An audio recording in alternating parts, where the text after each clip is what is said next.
Welcome to the only keynote speech you're going to hear today from a man wearing a pink suit.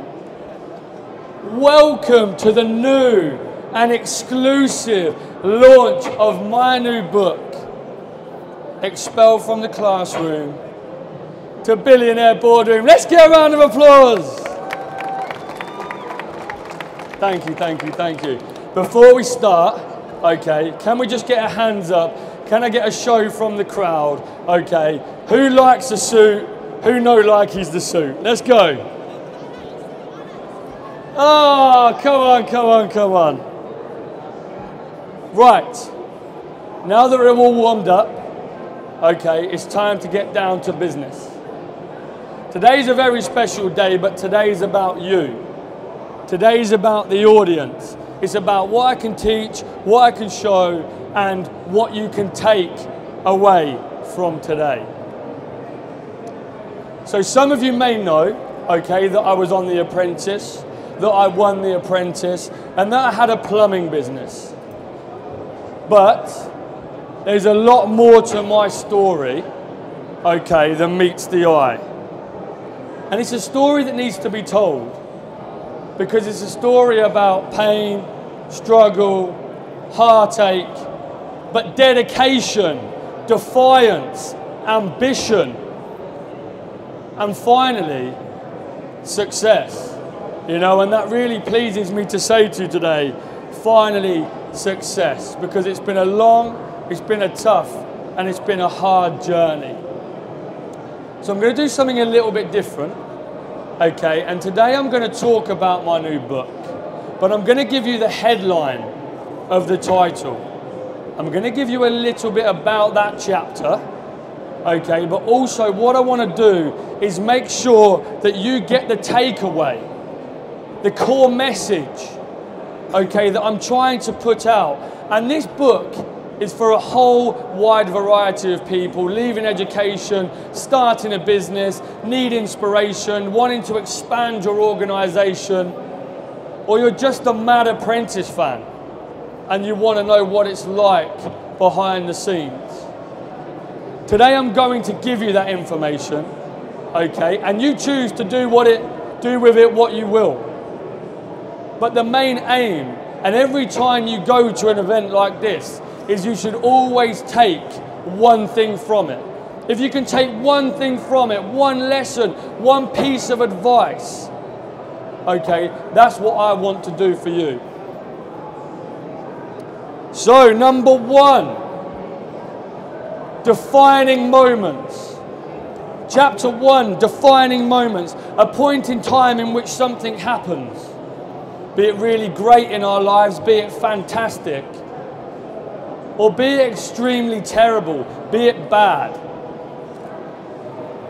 And for me, my defining moment in this particular case was when I hit rock bottom. When I hit rock bottom. And it was as I walked out of the principal's office, okay, with my mum next to me, and I looked up to her, okay, and she was crying, and I looked and saw the tears rolling down her face, and she looked down at me with just pure disappointment, you know, and it was awful, it was terrible, okay, and I felt at that moment in my life that I never wanted, okay, to make my mum ever feel like that. I didn't want to make anyone feel like that. I didn't want people to look in my eyes and think I was a failure. Okay, I'd been expelled from school, my mum and dad had split up, I was getting in trouble with the police quite a lot, okay, I was on a terrible, terrible path to destruction. And at that moment, okay, I had a choice. I had a choice. Was I going to save myself, okay, or was I going to fall further into despair? And now I want the audience, because I believe everyone has one of these. I want you to put your hand up if you've had a defining moment in your life. If you've had a point, be brave. If you've had a defining moment, a point where you've decided that you're going to change, that you're going to make a stand, you're not going to live by these circumstances. Who's had one? A lot of people, and this chapter resonates with a lot of people. But the point is, okay, We all have those moments. We all have terrible, terrible moments. But we have a choice to make. We have a decision as to whether we're going to let that moment define us or not. And that's down to you. You have the power, okay, to decide.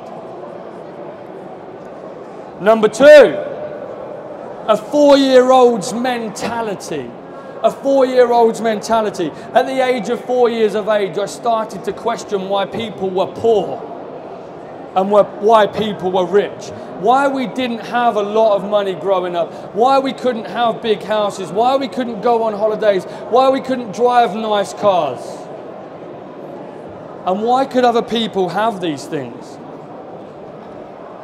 And this is where I first learned about circumstances. Okay, and that you could either be a victim of them or you could change them.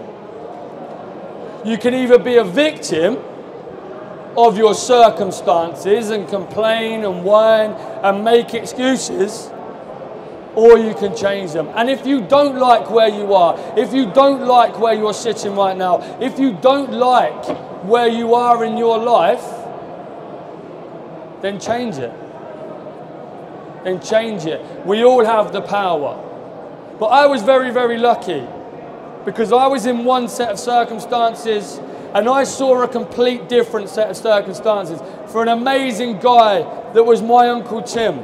He was a very smartly dressed guy, very successful businessman that had the suits, the nice cars, the watches, all of the technology, the amazing houses. And I looked at that guy, okay, and I said, I want my circumstances to be like that, not like this. Okay, and I made a decision that day that I was no longer going to be a victim of my circumstance. I was going to change it.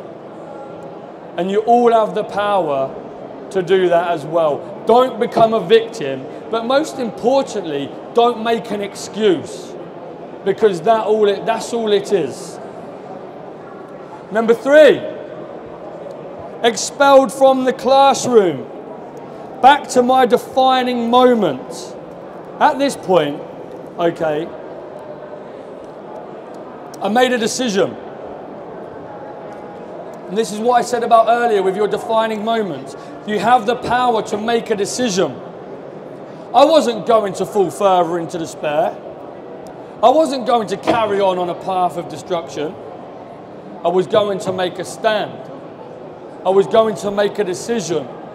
I was going to turn my life around and I was going to get all of the things that I ever wanted, because I have the power to do that. You have the power to do that. But most importantly, and one of the core messages here is, no one is going to do it for you.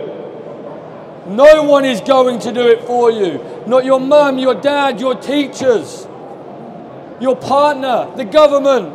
Stop looking for help. Stop looking for people to sort you out, because no one is. You have to do it.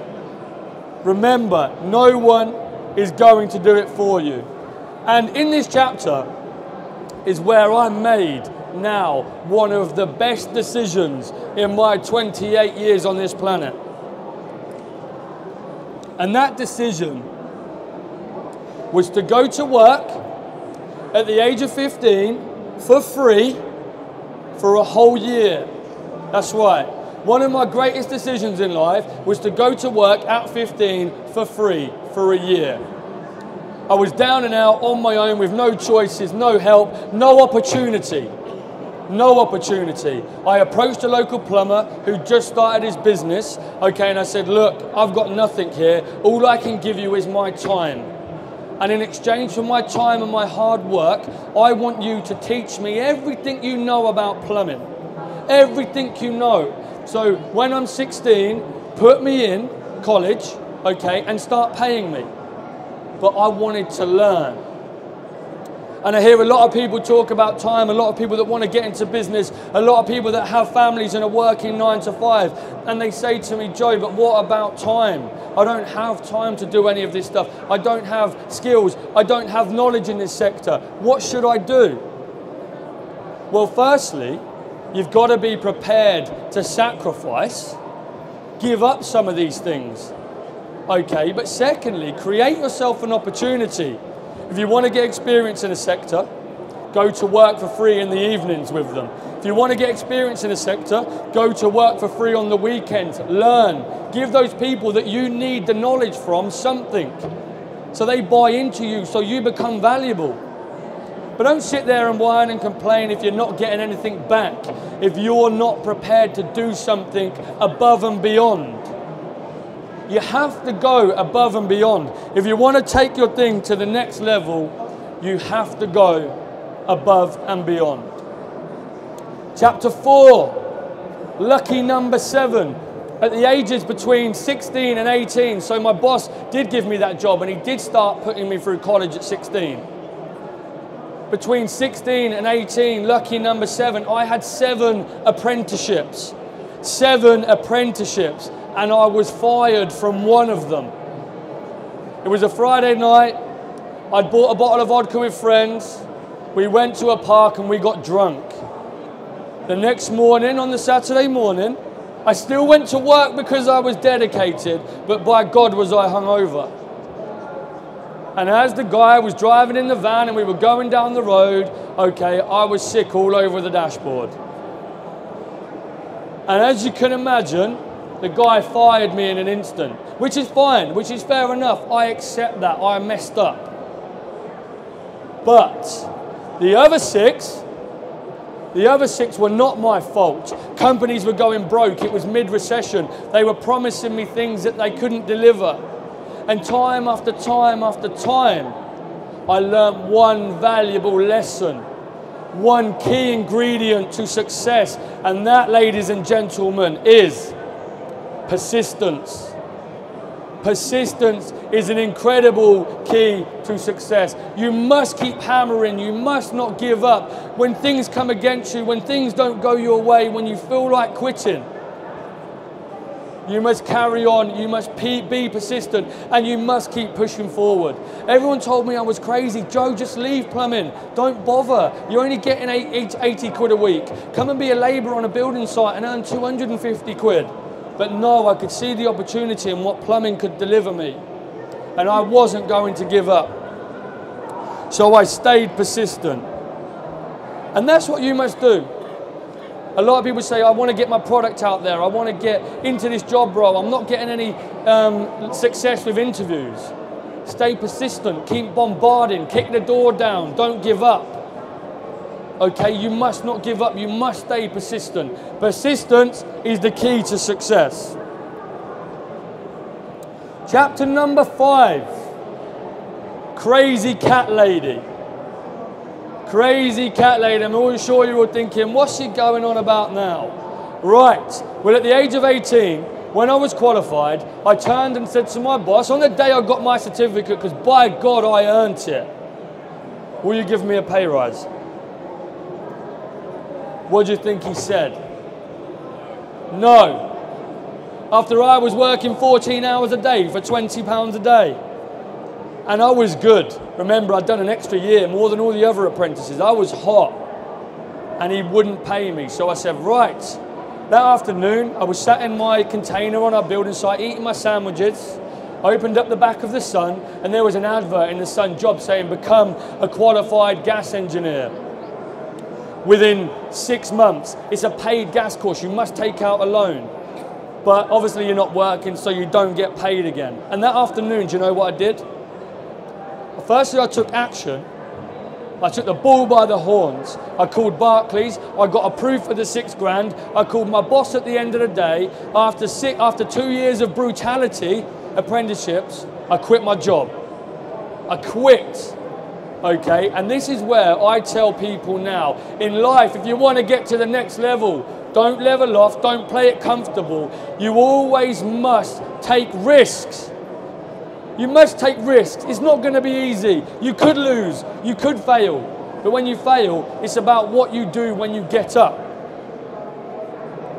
You must measure the risk against the reward.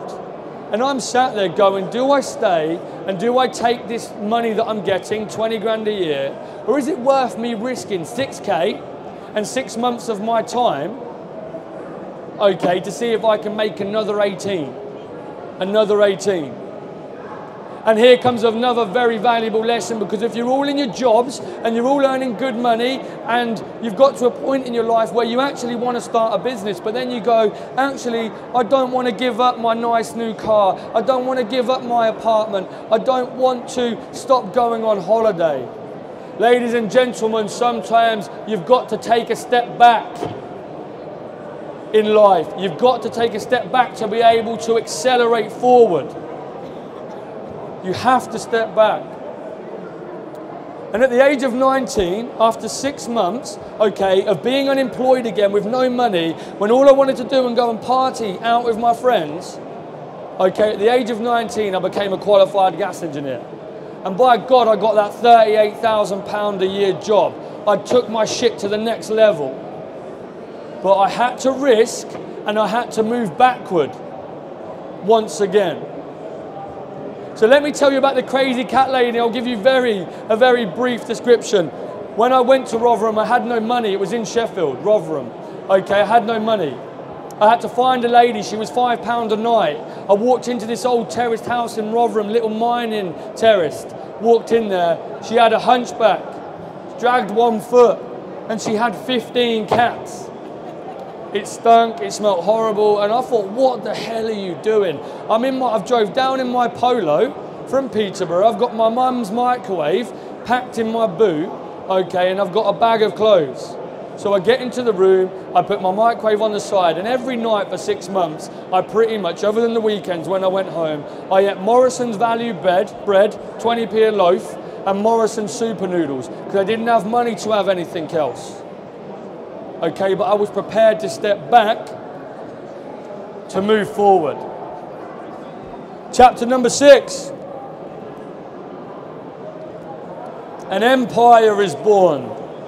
An empire is born. My beloved ImpraGas, my beloved boiler installation business. So at the age of 22, I was still getting £38,000 a year.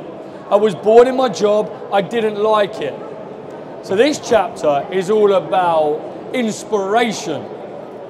I needed to be inspired. I needed motivation. I didn't need money. I didn't need skills. I needed motivation. I needed someone to light a spark inside me, to show me what was possible, to kick me up the arse. And that's when, and if you know my story, that's when I read Lord Alan Sugar's book. My mum bought it for me for Christmas, okay, and I read it cover to cover, over those 2 weeks. And as crazy as I am, okay, that book inspired me so much. Do you know what I did at the end of those 2 weeks? I quit my job, I went to Tesco's online, I took out a £15,000 personal loan, okay, I bought a van, I branded it, I got my uniform, and I started my company. And the next day, I was in business. But the point from this chapter is, we all need inspiration. We all need motivation. Sometimes we need to see. Books are a great form. I wasn't a reader.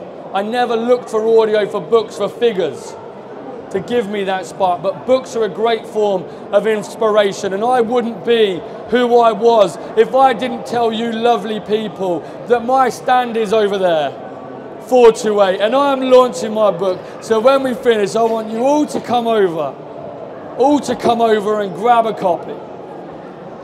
But this chapter, An Empire Reborn, will also show you how to, okay, raise the finance, okay, how to get new customer acquisition, how to deal with all the things that you need to do to start a business. And I think I'm being rushed a little bit, so I'm going to fly through these. Chapter 7, An Apprentice, one more. Chapter 8, Bring on the Task. Chapter 9, The road to the final 5. Now these 3 chapters, ladies and gentlemen, are for those people that want to know what it's really like behind the scenes of the filming of The Apprentice. This is an exclusive insight into the real boardroom with Lord Sugar. What's it like to work with a billionaire? What really happens in the morning? Do they come and wake you up 20 minutes before? How long do you film in the day? Okay, are Karen and Claude there? Do they help you? These 3 chapters are for big Apprentice fans or people that want to become Apprentice fans. Chapter 10, have you kept up? Chapter 10, Crown the King.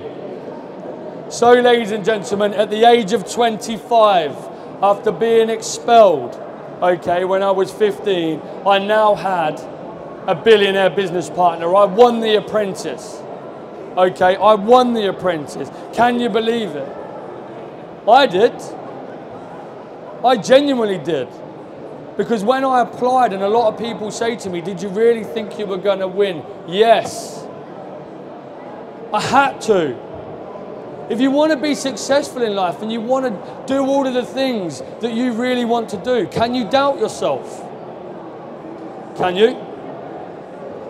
No, you can't. And that's the trouble. We limit ourselves by our own self-belief. We limit our successes and our abilities to grow by thinking that we're not good enough, that we're not capable. But ladies and gentlemen, I've got a deluded self-belief, a crazy, mental, deluded self-belief that I can be whoever I want to be. And that's what you need to do too.